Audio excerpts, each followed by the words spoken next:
welcome to Friday's Reflections. Hope you've had a good week. It's been such glorious weather.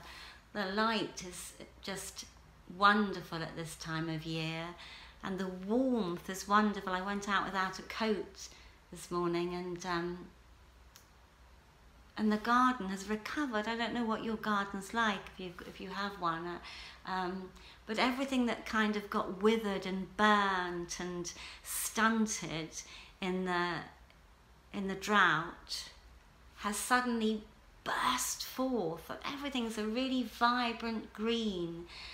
The seeds that I sowed for annuals that I put in that really was struggling in the drought have put forth so many flower heads, but I'm just hoping that there'll be enough of this Indian summer to see them come to bloom.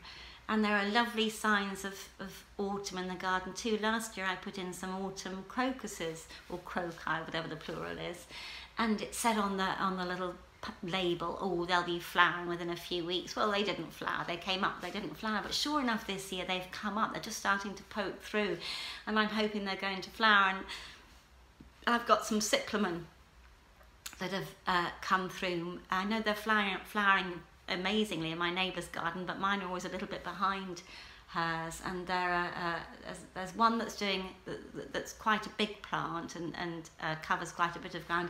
There's another one I grew from seed, which is doing really well. And then there are 3 that I got from a dear friend in church. And her front garden is covered with them, and I asked if I could take some last year, and I did, and I put them in, and they're coming through. So I'm really looking forward to those blooming in the garden. And the kittens are out now. We've let Ophelia and Lizzie May out, so there was the grand opening of the patio door, and they were just a delight. They were so funny, and of course at first, the first day or so, it was really easy because they didn't go far. The garden was enough to explore. The falling leaves, the sound of birds, the odd squirrel running along the fence, all those things, watching the birds go by was enough. But as each day went on, they go a little bit further afield. They climb so high. There's a couple of trees. There's one at the bottom of the garden, and Lizzie May was up there higher than the upstairs window, and she had to work out how to get down. I didn't look. I just thought, well, if she got up, she can get down. So that, Ophelia's gone over the fence and had to work out how to get back. We rescued her once. She wouldn't let us rescue her the second time, but she worked out herself how to get back. And it's with the kittens in mind that I want to share with you this week's scripture. It's a very short scripture this week. It's from Paul's letter to the Galatians, and it's from chapter 5, and it's verse 1. And as usual, I'm reading from the NRSV. For freedom, Christ has set us free. Stand firm, therefore, and do not submit again to a yoke of slavery. And it just made me think with the kittens. We could have kept them in. I mean, I know in some places in cities cats are indoors, and they were so lovely indoors. It was all very safe, and they had toys. They had their scratching post and various catnip toys, and they certainly weren't unhappy. But to have enlarged their territory and to have watched as they've stepped out of the comfort of their home and begun to explore the garden has been a real privilege to watch.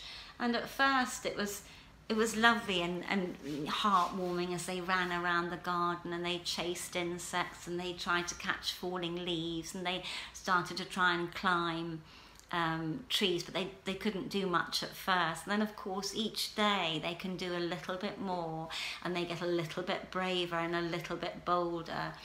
And Lizzie May's been up and Ophi really high in two trees. One was a conifer that Ophelia was in, and it was really hard for her to get down because there were lots of branches coming off the main branch, and they're higher than, you know, they're as high as the roof of a house.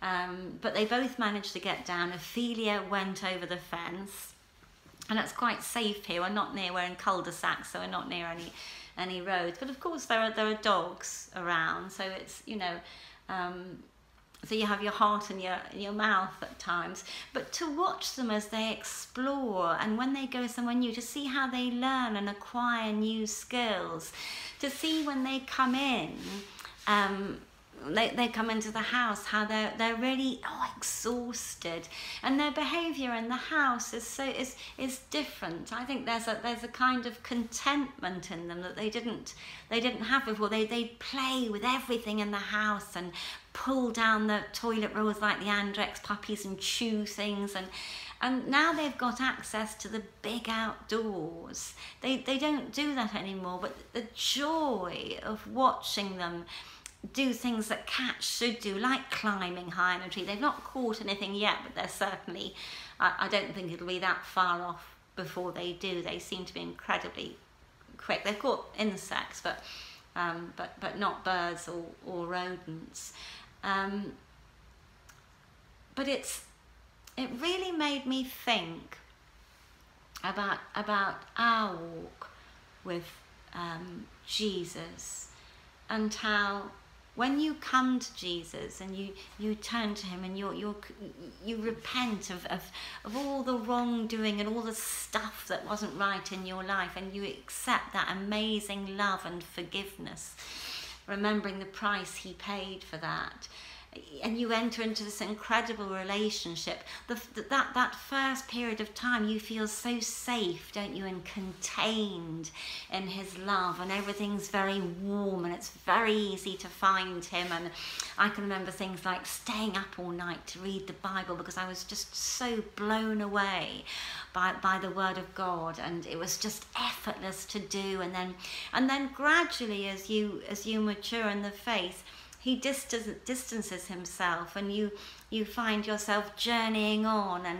of course he gives us free will, doesn't he? So you have to learn, just like the cats learn, how to find him, how to stay on the path, all those things.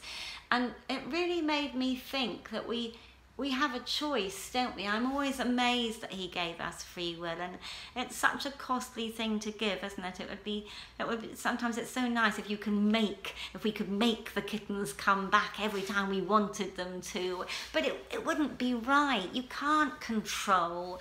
And if you have children, you'll know the angst of when they start to make decisions for themselves, and you know some of those decisions aren't particularly wise, the angst that it causes. But you also know the joy when your children learn for themselves, and when they make wise decisions, and how fantastic it is to see your children growing and maturing.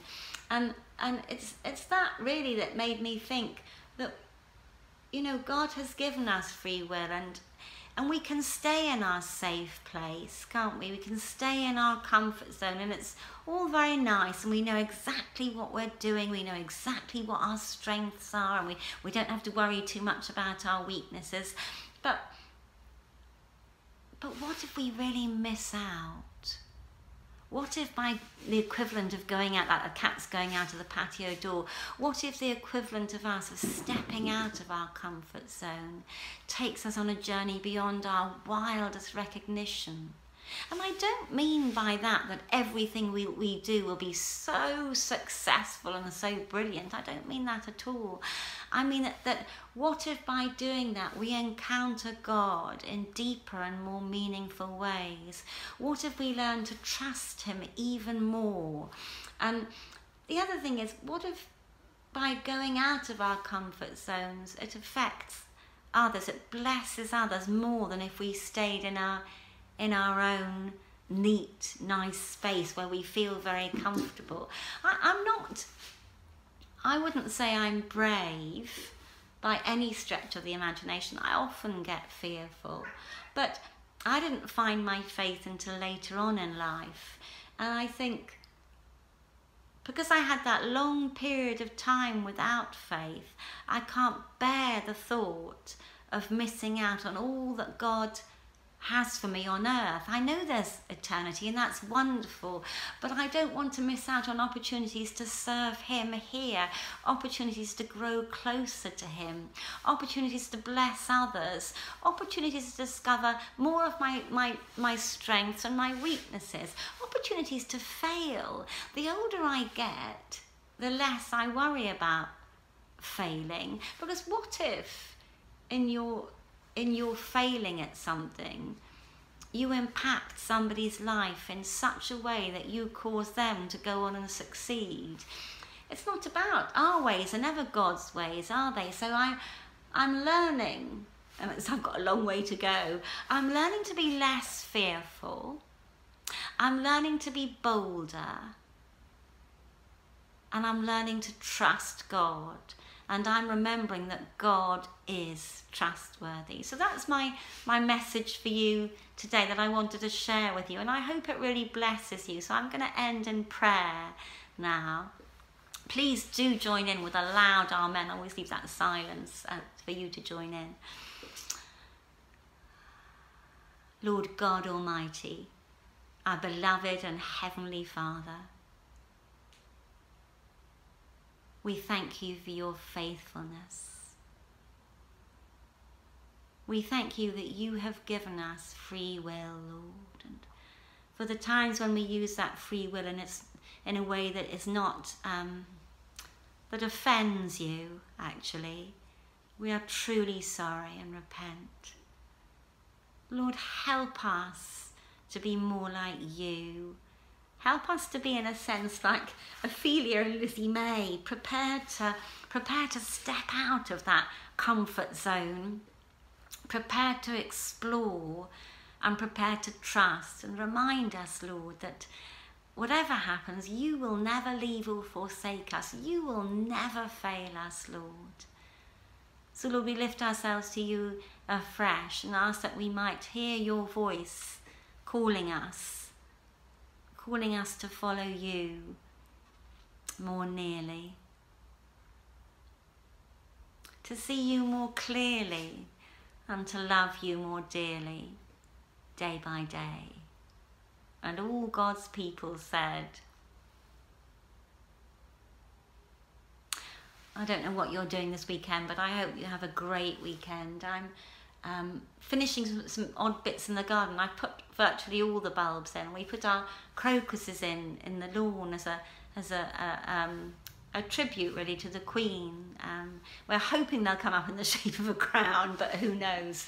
We'll see. But so I'm going to kind of be tidying the garden up and hoping that I can still spend lots more time with the girls and Sarah in our garden. So whatever you're doing, have a great weekend. And I do pray and hope that you will be bolder as a result of this message. And I pray that for myself too. So I'll leave you with that thought. And of course, please do join us on Sunday if you can make it at 10 o'clock.